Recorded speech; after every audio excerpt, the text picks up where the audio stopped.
असुरमर्दनी नवरात्रे चैत्र नवरात्रों का रहस्य। जय श्री राम। जैसा कि आप लोगों को पता है, आज से एक ऐसा त्योहार शुरू हुआ है जो पूरे देश में अलग अलग नामों से जाना जाता है और उसे सेलिब्रेट करने का सबका अपना अपना एक अलग ढंग है। जी हाँ, आज से शुरू हो चुके हैं चैत्र नवरात्रे। अब मैं तुमसे कुछ सवाल पूछने जा रहा हूँ और अगर तुम्हें उन सभी सवालों का जवाब आता है तो बहुत अच्छी बात है, लेकिन अगर तुम्हें नहीं पता तो इस वीडियो को पूरा देखे बगैर यहाँ से हिलना भी मत। तो पहला क्वेश्चन, क्या तुम लोगों को ये पता है कि हम लोग एक साल में 2 नवरात्रे नहीं बल्कि 4 नवरात्रे सेलिब्रेट करते हैं? और क्या तुम्हें माता दुर्गा की 9 बहनों के बारे में पता है? लेकिन अगर नहीं पता तो इस वीडियो को पूरा जरूर देखना। मेरा नाम है देवांश और मैं इस वीडियो में तुम्हें उन सभी सवालों का बिल्कुल डिटेल में जवाब दूंगा, लेकिन शर्त बस यही है कि तुम्हें मेरे साथ एंड तक बने रहना होगा ताकि तुम्हें भी सनातन धर्म के ये रहस्य अच्छे से समझ में आ जाएं। तो दोस्तों, आप लोगों को ये तो पता ही होगा कि हम लोग एक साल में 2 नवरात्रे बनाते हैं, पहला चैत्र नवरात्रे और दूसरा शारदीय नवरात्रे।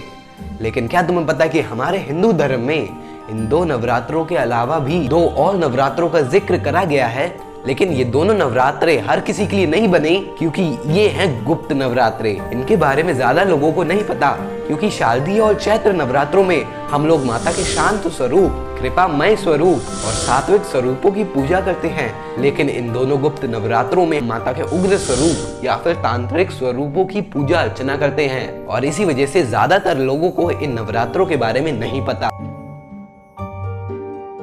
तो दोस्तों, अब हम लोगों ने माता के उन 4 नवरात्रों के रहस्य के बारे में तो जान लिया, जिसमें हमने देखा कि शारदीय और चैत्र नवरात्रों में माता के सात्विक स्वरूपों की पूजा होती है, जैसे कि शैलपुत्री, माता ब्रह्मचारिणी, माता कुष्मांडा और आदि। लेकिन जो गुप्त नवरात्रे हैं उसमें माता के तांत्रिक स्वरूपों की पूजा होती है, जैसे कि माँ काली, माँ तारा आदि। लेकिन क्या तुम्हें माता के उन 9 रूपों के बारे में पता है जिनकी पूजा हम लोग चैत्र और शारदीय नवरात्रों में करते हैं? और क्या तुम्हें इनके रहस्य के बारे में पता है? तो आओ इसे जानते हैं। तो असल में जब हम लोग माता के 9 रूपों को देखते हैं तो हमें ये दिखाई देता है कि ये किसी स्त्री की जन्म से लेकर बुढ़ापे तक की पूर्ण कथा है। जैसे जब हम देखते हैं माता शैलपुत्री को, तो ये माता का वो स्वरूप है जिस स्वरूप में माता ने हिमालय के राजा के घर पर जन्म लिया था और तभी वो अपने पिता के नाम से जानी जाती हैं, जिनका नाम है शैलपुत्री। उसके बाद जो दूसरा स्वरूप है वो है माता का ब्रह्मचारिणी स्वरूप। जैसे कन्या अपने जन्म के बाद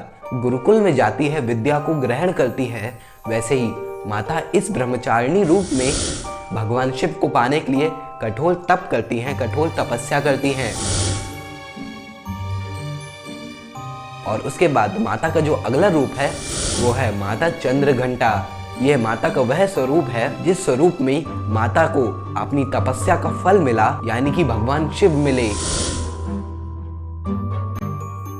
लेकिन उसके बाद माता का स्वरूप आता है कुष्मांडा, जो एक गर्भवती स्त्री को दर्शाता है, क्योंकि माता के इस रूप में माता एक घड़ा पकड़ी हुई है जो कि गर्भ को दर्शाता है। इस रूप में माता सृजन का प्रतीक होती हैं। और फिर माता का अगला रूप है स्कंद माता, जिसमें माता ने अपने बच्चे को जन्म दिया है और इस रूप में वो पूर्ण माँ बन चुकी हैं। लेकिन वहीं जब एक बच्चे को जन्म देने के बाद उस माँ के अंदर एक नई शक्ति जागृत होती है, तो ये 2 स्वरूप माता के उसी शक्ति को दर्शाते हैं, जिसमें पहला स्वरूप है माता का कात्यायनी स्वरूप और दूसरा स्वरूप है माता का कालरात्रि स्वरूप। ये तो हम सभी को पता है कि माता के यही 2 रूप हैं जिस रूप में माता ने असुरों का संहार करा था। और माता का महागौरी स्वरूप ये दर्शाता है कि माँ के पास इतनी शक्ति है लेकिन फिर भी वो कितनी ज्यादा शांत हैं और उनके अंदर कितनी ज्यादा ममता है। लेकिन वही माता का अगला स्वरूप है सिद्धिदात्री, जो कि एक संपूर्ण पूर्ण स्वरूप है और ये स्वरूप तब बनता है जब हम लोग माता के 8 स्वरूपों को एक साथ जोड़ देते हैं। तब माता एक संपूर्ण स्त्री कहलाती हैं, जिसमें उनके साथ उनका पूरा परिवार और उनके बच्चे सब साथ में रहते हैं और वो अपने परिवार की रक्षा हर परिस्थिति से करती हैं।